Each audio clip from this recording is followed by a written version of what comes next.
ユネビル刺繍の醍醐味の一つ、ビーズとスパンコールのステッチです。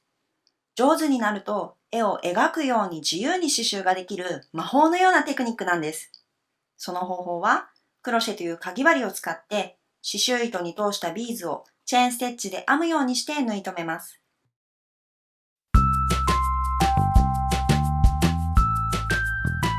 こんにちは、小さな手芸屋さんのフィロザみなみです。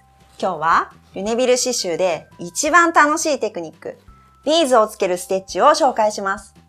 基本のチェーンステッチを使ってするので、久しぶりの人は復習しておいてくださいね。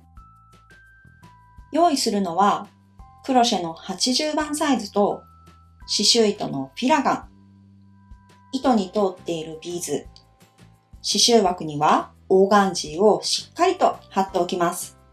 最後にシルクピンを1つ。まずは下準備をします。フィラガンという専用の刺繍糸に糸通しビーズのビーズを移し替えます。糸通しビーズの束の中から1本の糸を引き抜きます。その糸端にゆるく肩結びを作ってください。次にフィラガンの糸端をこの輪の中に通して2本を一緒に引き締めます。この後が大事です。この引き締めた後の2本の糸端はフィラガンの方に向くように指で鳴らしておいてください。そうしたらビーズを慎重にフィラガンの方に移動させます。必ず机の上に置いたままやってください。ビーズを全部移し替えてしまうと多すぎて刺繍がやりにくいので、すぐに使うのに必要な分だけ移すようにしましょう。終わったら両方の糸を引っ張ると簡単に結び目が外れます。残った方のビーズは糸端にビーズを一つかませて結んでおくと外れないで保管ができます。ではビーズをつけるステッチをやってみましょう。やり方は基本のチェーンステッチとほとんど同じです。まずは始まりのステッチですね。クロシェをスタート地点に刺して糸をかけて糸端を出します。糸を押さえたまままた近くを刺して糸をかけて回して抜いて輪っかを出します。前に一つチェーンステッチをして後ろにも一つチェーンステッチをします。これが始まりのステッチです。では本番に行きます。まずビーズと同じ大きさだけ進んでクロシェを刺します。次は下の手を使って下糸に通っているビーズを一粒クロシェの背中側に送ります。下糸を回して針先にかけてクロシェを半回転します。抜いて、そして逆半回転をしてクロシェを前に向けます。これで一粒つきました。二粒目もビーズと同じ分だけ進んで刺して下で一粒クロシェの背中側に送って糸をかけて回して抜きます。2粒目がつきました。3粒目もビーズと同じ大きさで刺してから1粒送ってかけて回して抜きます。逆半回転。この作業の繰り返しです。クロシェの動かし方はチェーンステッチと一緒ですが、刺した後にビーズを送るというところが違うところです。刺すときはビーズの大きさよりも進む距離の方が小さいとクロシェが抜きにくくなってしまうので注意しましょう。あと皆さん気づいていると思いますが、ビーズは刺繍枠の下側に縫い付けられているんです。作業中に見ている面は実は出来上がりの裏面です。刺繍枠の下の方が表面になります。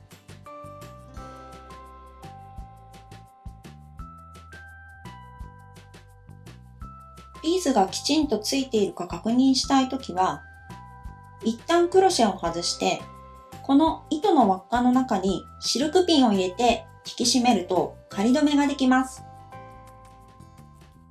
それで刺繍枠を裏返して表を見てください。大丈夫だったら最後に終わりのステッチをします。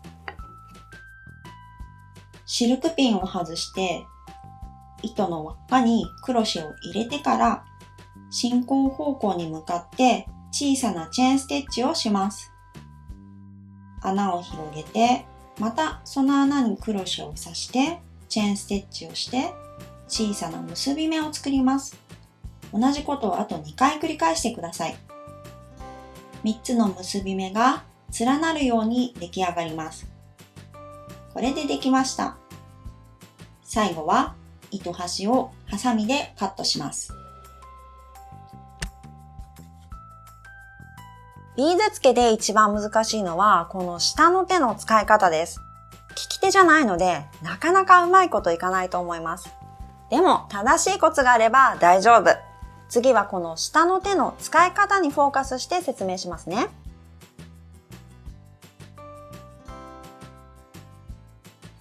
まずは下糸の持ち方の基本です。手を広げて糸を中指と薬指の第一関節に挟んでしっかりと握ります。手でピストルを作るような握り方です。しっかり握ったまま手を落として糸からぶら下がるようにしてください。振り子の玉のような感じです。今下糸が適度にピンと張っています。この張りがとても大事です。じゃあ次はビーズの送り方をやりましょう。もう一度下糸を握るところからやりますね。まずはある程度の分量のビーズを生地の方に近づけて手元に在庫を作っておきます。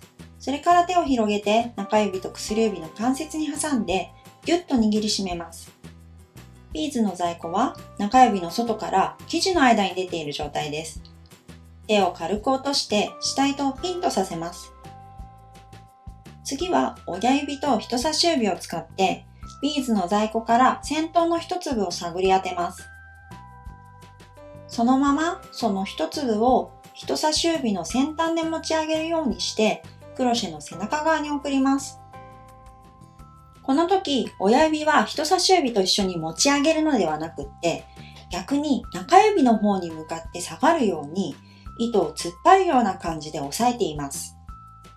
この親指の動きがバネのように働いて人差し指だけでビーズを送ることができるんです。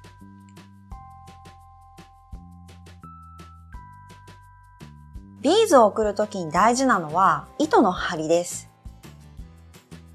糸の張りが弱いとビーズをスムーズに送ることができません。糸がピンと張れていれば糸を伝うようにしてスッと送れます。この糸の張りっていうのは手で下に引っ張って作るんではなくて手の重さと地球の重力を使って自然に糸に張りを持たせてあげるんです。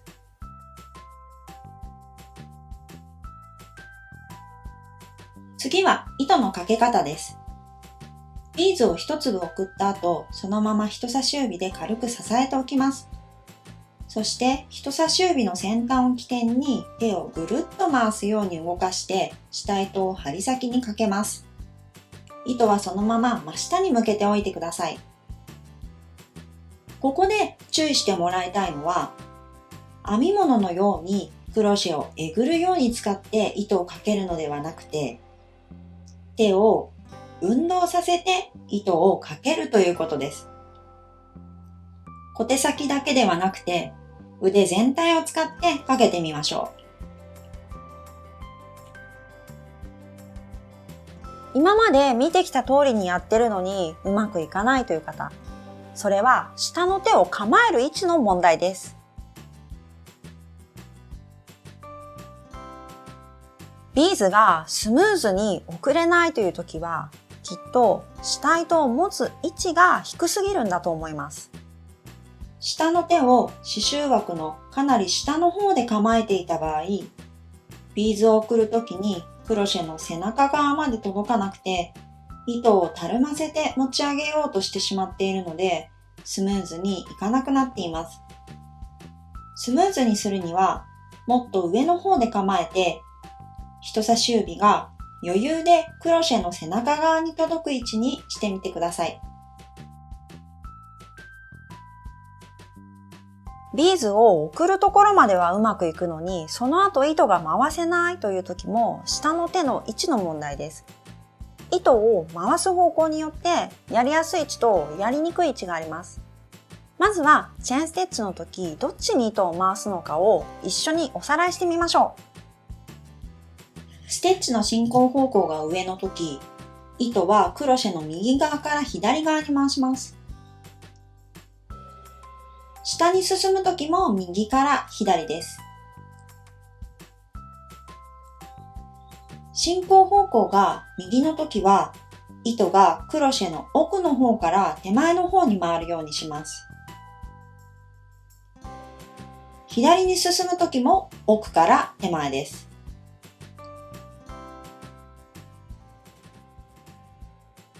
ビーズをつけるときは、糸をどっちに回すのかも考えながら下の手を使っていきます。例えば、進行方向が左の時に、ビーズを送る手がクロシェの手前側にあったとしたら、糸をクロシェの奥から回そうと思っても回せないと思います。こういう時は、そもそもクロシェの奥の方に手があれば、すんなり糸を回すことができます。進行方向が上の時は、手が左側にあると糸が回せないので、手を右寄りにしてやると回しやすくなります。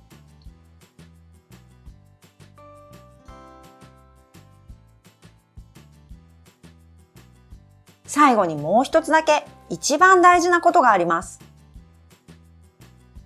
クロシェを刺すときに、ビーズで測るようにして刺そうとすると、指を刺す危険があるのでやめましょう。クロシェを刺すときは、目分量でビーズの大きさ分進んで刺すようにしてください。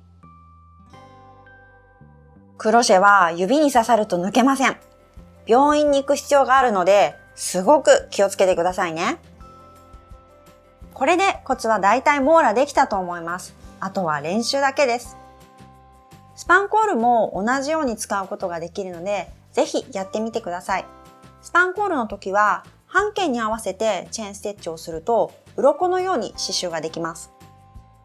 下の手は、どうしてもぎこちなくなっちゃうんですけれども、使い込めばどんどん良くなります。だから、初めからできなくても、あまり落ち込まないで、長い目で練習してみてくださいね。では、今日のレッスンはこれでおしまい。最後まで見てくれてどうもありがとうございました。糸通しビーズやスパンコールは小さな手芸屋さんのオンラインショップにもあるので、ぜひそっちも見てってくださいね。ではまたね。